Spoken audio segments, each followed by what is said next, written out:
Bismillahir Rahmanir Rahim. In the name of God, in the name of Allah, the merciful, the especially merciful. I greet you with the warmest Islamic greetings of peace. Assalamu alaikum wa rahmatullahi wa barakatuhu. May the peace and blessings of God be upon you all. Now, on this channel, the London Dawah Movement, our beloved brother Imran Hussein discussed the argument from nature. You can see the respective videos here and here. Now, there has been a contention to this argument, but before I talk about the contention to this argument, let's just summarize the argument. The summary is as follows. We have an innate nature to believe in God. It's based on psychology, it's natural. It's based on sociology, it's natural. It's based on anthropological studies, it's natural to believe in God. And the belief in God is what you call an axiom. It's a self-evident truth that doesn't require any inductive or deductive arguments. For example, if you took anyone on a desert island, they'll be able to conclude that God is actually a reality, the supernatural causal agency. And this is also called a basic belief or a properly basic belief.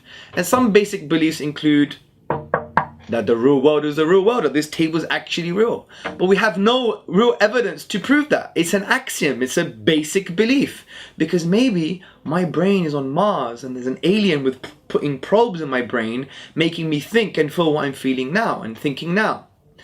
So from this perspective, God's existence is just like a properly basic belief.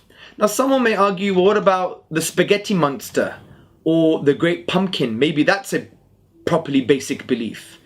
But that's absurd. Yes, I agree. But properly basic beliefs are basic because they don't require information transfer. If you put someone on a desert island, they'll know the real world is real, and they'll know that the island had to be created by something outside of the island, or the whole universe had to be created by something outside of the universe. In other words, a god or supernatural agency. But the knowledge of a spaghetti monster or a great pumpkin requires information transfer. Someone has to give you that information. So that's not very good, strong contention. But the main contention I want to talk to you today is probably the only strong contention against this argument, and you'll find out that it's quite weak, which is, what about the earth being flat? Or the sun going around the earth? These were properly basic beliefs, but yet we know they're not true now. Now this is true. With properly basic beliefs, you may have future evidence that denies your properly basic belief, and then you'd have to change it. Agreed. But when it comes to God's existence, do we have any evidence today that denies God's existence from an empirical or scientific perspective? No. So the idea is that you always stick with your properly basic belief until the evidence contradicts it. But the irony is, there will be no scientific or empirical evidence that could ever contradict the idea of God. Ever. I'm going to repeat that. There is no physical evidence that can ever deny strongly God's existence. The only thing physical, empirical, and scientific evidence can do is support the idea of God's existence, like we have for the fine-tuning of the constants and the natural laws of the universe to permit our existence. Therefore, there must be a fine-tuner or a designer. It can keep silent, and that's about it. It can't strongly deny God's existence because God by definition is outside of the universe, is metaphysical. You can't get God and put him in a test tube. So no amount of empirical evidence will show that God does not exist. Maybe it can show that the universe works on its own. Maybe it can show that the universe has established laws. Maybe the universe could show these things, the how, but it could never ever deny God's existence because the method of study called science focuses on the physical world. God, by definition, is not part of the physical world. So how can a method that focuses on something like the physical world now somehow focus on something that it's not supposed to focus on? So this is why, although it's a valid contention that some properly basic beliefs can be changed due to our future scientific findings, but when it comes to God's existence, there will be no scientific finding that can ever deny his existence. Maybe it can tell us that we were wrong in the way we thought the world works, but how can it deny a being that's outside of the universe? Because science still has an assumption of causality. Science still has They're still the same kind of basic assumptions that we use to infer God's existence.